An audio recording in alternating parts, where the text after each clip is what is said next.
కట్టనా కట్టనా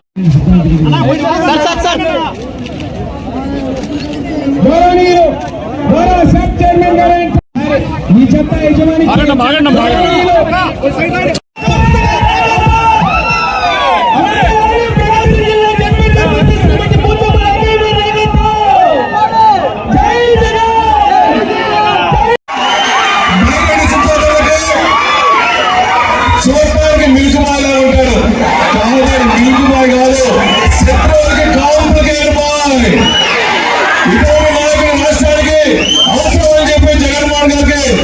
ఎవరు మాలాంటి కుర్రోళ్ళకి నేను కుర్రోడైనా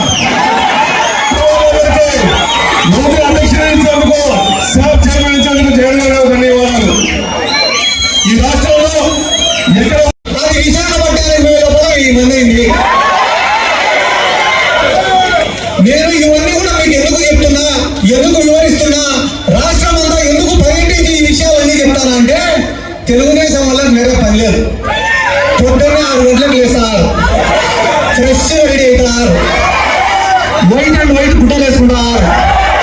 ఇంట్లో భార్య పిల్లలందరూ ఏమనుకుంటున్నారు, ఏంద్రా మా వాడు ఈ రేంజ్ లో రెడీ అయినాడు, ఏమన్నా ఉద్యోగానికి పోతాడా లేకుంటే ఏమన్నా వ్యాపారం చేస్తాడా అని అనుకుంటే ఏం చేయడం లేదు. టీ బంకులు కాడ కూర్చొని వైసీపీ రాదు, జగన్ రాదు, ఈ టీ బంకుల కాడ కూర్చొని చేసే ప్రచారం తప్ప మన రాష్ట్రంలో వేరే ఏం జరగడం లే.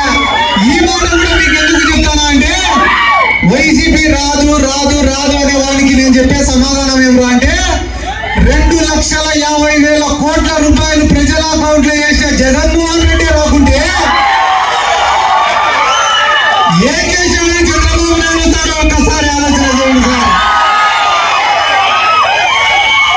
నీరు చెట్టు కార్యక్రమం పెట్టి దోచుకునేయడం చంద్రబాబు వస్తాడా, జగన్మోహన్ కమిటీలు అని చెప్పి పెట్టి పీడించినందుకు చంద్రబాబు వస్తాడా, దొంగలపై దండయాత్ర చేసేందుకు చంద్రబాబు వస్తాడా, అమరావతి అని పేరు పెట్టి లక్షల కోట్లు దోచుకునేందుకు చంద్రబాబు వస్తాడా?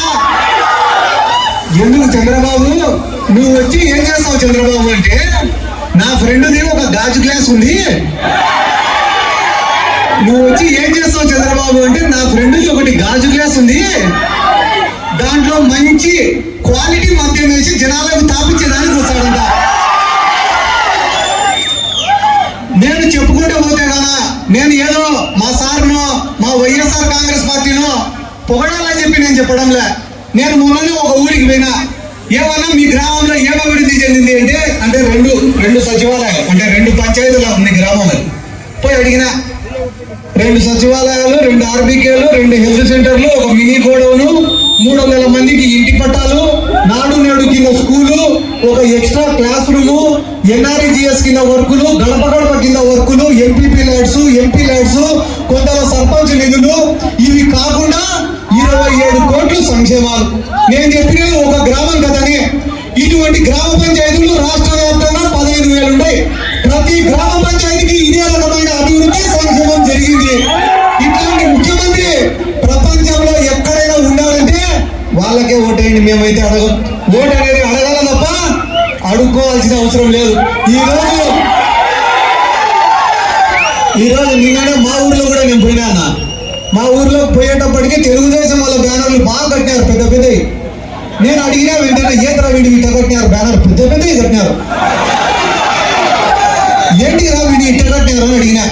అడిగితే ఆ తెలుగుదేశం వాడికి సర్వే వాళ్ళు చెప్పినారంట, ఒరే నిన్ను ఈ పార్లమెంట్ లో ఎవడు కనీసం కనుక్కొని కూడా కనుక్కుంటారా, నువ్వు ఎవడనేది ఈ పార్లమెంట్ లో ఎవడు గుర్తు కూడా పట్టడం లేదా, కనీసం బ్యానర్లోనే రా నిన్ను గుర్తుపడతారంటే బ్యానర్లు వేసినాడు. వాడు బ్యానర్లు వేసిన తర్వాత మళ్ళా ఒకరోజు జనాల్లోకి వచ్చినాడు. జనాల్లోకి వచ్చినప్పుడు జనాలు కనుక్కోవడం లేట. ఇప్పుడు ఏమైందిరా ఎందుకు కనుక్కోవడం లే అంటే బ్యానర్ ఏమో చాలా పెద్దగా ఉంది, వాడేమో అంతే ఉండేవాడు. మేము బ్యానర్ చూసి వాడు ఎంత పొడుగు ఎంత వయసు అలా ఉంటే ఏమీ లేదు, సరిగే లేదు కదా నాన్న. అట్లా తెలుగుదేశం వాడు చేసే తప్పుడు ప్రచారాలు, ఈడ ఇన్ని గొప్ప కార్యక్రమాలు జగన్మోహన్ రెడ్డి గారు చేస్తుంటే మెడికల్ కాలేజీలో పక్క, పోర్ట్లో పక్క, ఫిషింగ్ హార్బర్లో పక్క, ఇండస్ట్రీస్ పక్క ఇన్ని గొప్ప కార్యక్రమాలు చేస్తా అంటే మీడియా వాళ్ళు మాత్రం 2 వేస్తారు. బీజేపీ, టీడీపీ, జనసేన కలిసిపోయినాయంట. షర్మిల పోయి కాంగ్రెస్ లో చేరిందంట. ప్రజలకు ఉపయోగపడేది చెప్పారా అంటే వ్యక్తిగతంగా మాత్రమే చెప్తారు వీళ్ళు.